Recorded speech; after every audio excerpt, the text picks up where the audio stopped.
Everything in that place felt safe, new, modern, perfect, but hidden within the structure. There was a detail no one questioned, and seconds before something happened, a few sounds began to appear. Small metallic clicks, sharp, irregular, as if something was slowly giving in, but no one there understood what those sounds really meant. It was July 17th, 1981. In the heart of Kansas City, the Hyatt Regency Crown Center was considered a symbol of modern engineering. A large open atrium connected multiple floors, and crossing that space, 3 suspended walkways created a striking visual. It was the kind of structure that inspired immediate trust, the kind of place where nothing was supposed to go wrong. Events were held there all the time. Music, lights, people gathered together. Everything felt under control. But that night, something slightly different was happening. There were more people than usual.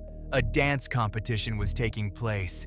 Crowds filled the ground floor, and above them, people leaned against the railings, watching from the walkways, some standing still, some shifting their weight. Small movements, natural movements, nothing that would ever seem dangerous. But every added person, every shift, every step was adding load, and no one could see it, because from the outside, nothing looked wrong. No visible cracks, no obvious warning, just a structure doing what it had always done, until it couldn't anymore, because the problem didn't start that day.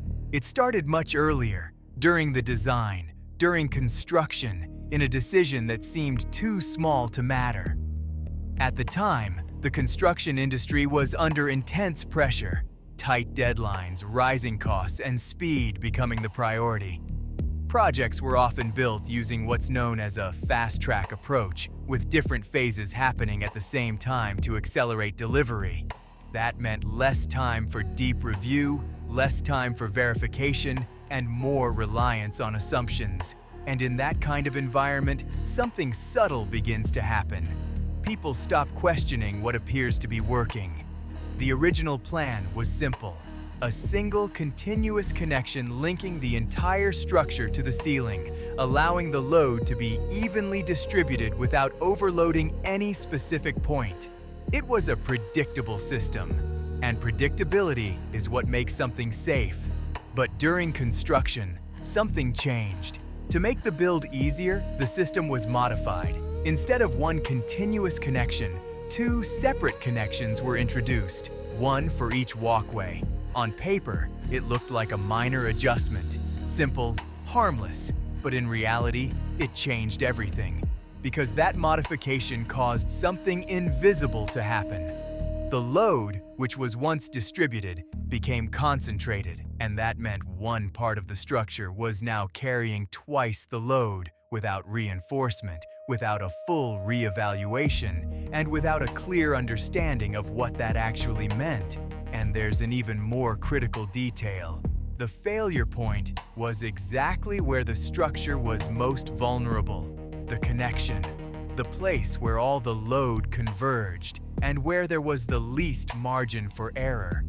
But what makes this even more unsettling is something else.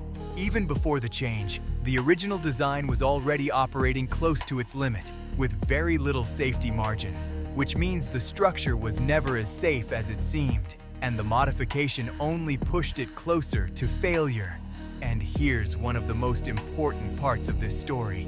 The change was approved, but it was never fully recalculated. The structure changed, but the understanding of that structure didn't change with it, and that created an invisible failure. Because the mistake wasn't hidden, it was in the design, on paper, reviewed, approved, signed, but only partially understood. And this is where something deeper appears. Each group involved saw only part of the system. Engineers saw calculations, builders saw execution, reviewers saw drawings, but no one saw the full picture. And no one stopped to ask the simplest question: what happens if this assumption is wrong? Over time, that decision became part of the process, accepted. Normalized, forgotten, because when something works repeatedly, it stops being questioned, and confidence can hide risk until something happens.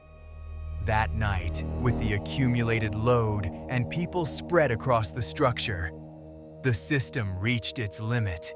There was no countdown, no clear warning, just a moment where the structure could no longer hold what it was carrying. The connection failed, the upper walkway collapsed first, and as it fell, it didn't just fall. It pulled everything with it. The structure below, not designed for that impact, failed almost instantly. In seconds, the system stopped functioning as a system, and everything came down. The sound was sudden, violent, then gone. For a few moments, no one understood what had just happened. The sound still echoed through the atrium, but the scene no longer made sense. Where there had once been structure, there was now empty space, and layers of metal, debris, and people were collapsed into something the mind couldn't immediately process.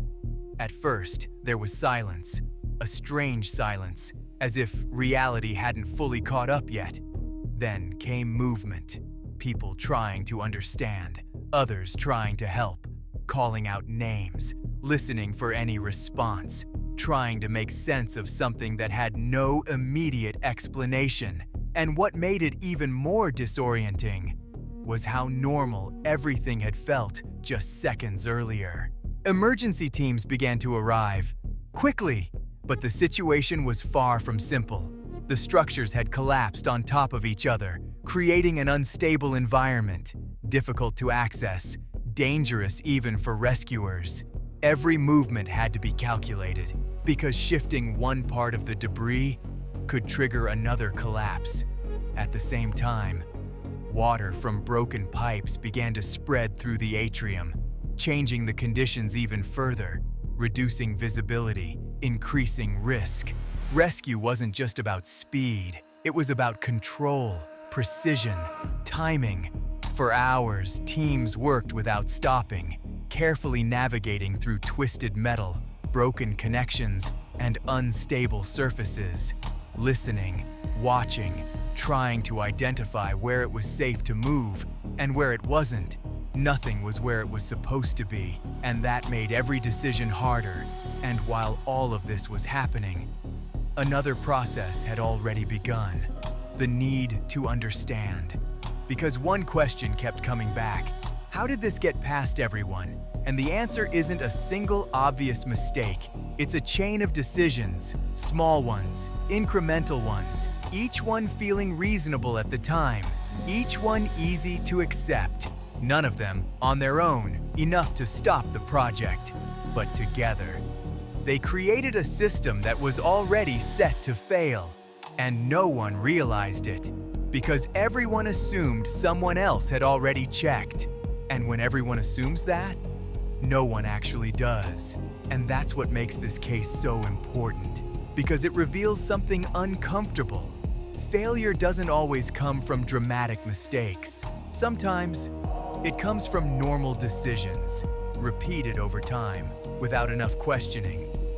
This story stops being about a building and starts becoming about a pattern that exists in systems, companies, and decisions everywhere. The collapse didn't start that night. It started the moment a change felt too small to matter.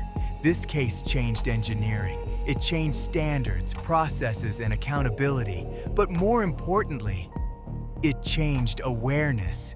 Because in the end, it wasn't the weight that brought the structure down.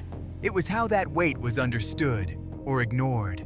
Small decisions, ignored signals, accumulated over time, because the biggest risks are rarely the most visible ones, but the ones that seem too small to matter.